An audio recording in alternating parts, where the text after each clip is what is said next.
Tuan-tuan Osmaniyah mengutus Wali Songo untuk menyampaikan mesej di Jawa.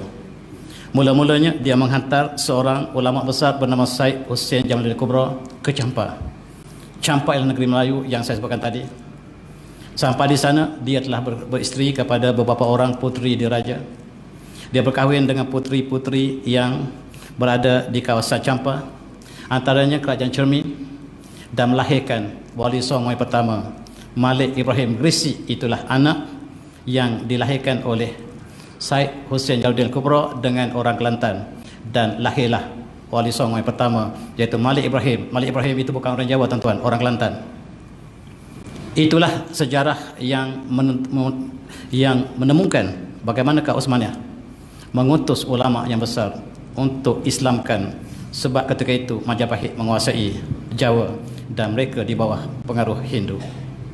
Lalu dengan kebijaksanaan Khalifah, diutusnya Syed Hussein Jamaluddin Kubra, keturunan Rasulullah, untuk sampaikan mesejnya, dan maka anak ananda daripada Syed Hussein Kubra ini telah melaksanakan amanah tersebut, dan ke satu masa dia telah berangkat daripada Champa untuk menuju ke Jawa ditemani oleh orang-orang Kelantan.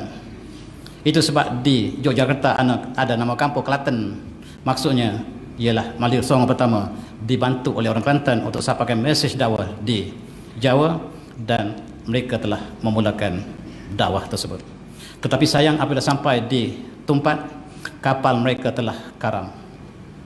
Dia bernazar, sekiranya saya selamat, saya akan membina masjid yang terbesar ataupun masjid di pantai tersebut. Takdir ilahi, kapal yang sedang bocor itu didatangi oleh ikan kekacang yang banyak, menutupi lubang yang tembus tadi, dan akhirnya sampai ke pantai.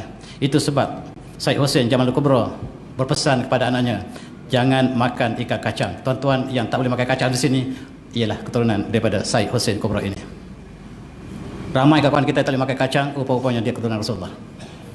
Inilah sejarah, dan dia telah turun di Tumpat dan membina masjid yang pertama di negara kita. Ini masjid yang pertama, Masjid Kampung Laut Tumpat. Masjid inilah masjid pertama yang dibina oleh Wali Songo selepas dia telah selamat. Dia belum sampai ke Jawa ketika itu, dan selepas dia membina masjid 3 tingkat ini, maksudnya 3 tingkat iman: Islam, mukmin, dan muhsin. Muslim, mukmin, dan muhsin, itu 3 tingkat. 3 tingkat masjid yang kita lihat kebanyakan yang dibina oleh Wali Songo ini menggambarkan tahap keislaman itu sendiri. Dan mereka meneruskan perjalanan mereka ke Jawa, dan mereka membina masjid yang sama, namanya Masjid Demak.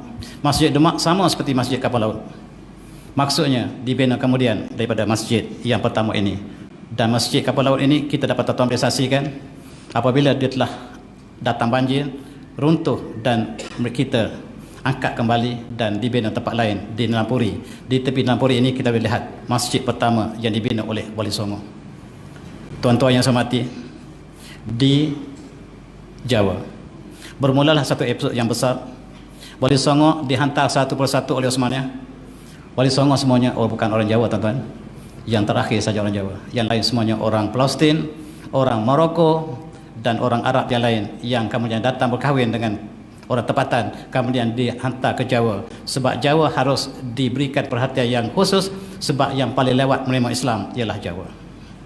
Walaupun mereka telah awal bertemu dengan sahabat Rasulullah, tetapi yang paling lewat menerima Islam seluruhnya ialah Jawa.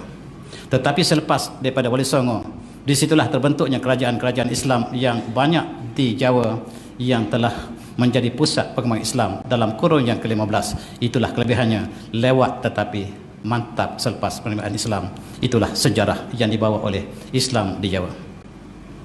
Ketika itu Khalifah sentiasa membimbing seluruh kegiatan di alam Melayu, dan kerajaan Hindu lenyap perlahan. Kerajaan Majapahit telah memeluk Islam, akhirnya lenyap perlahan. Maka timbullah kerajaan-kerajaan yang berpusat di Demak, di Cirebon, dan lain-lain, Mataram, dan lain-lain.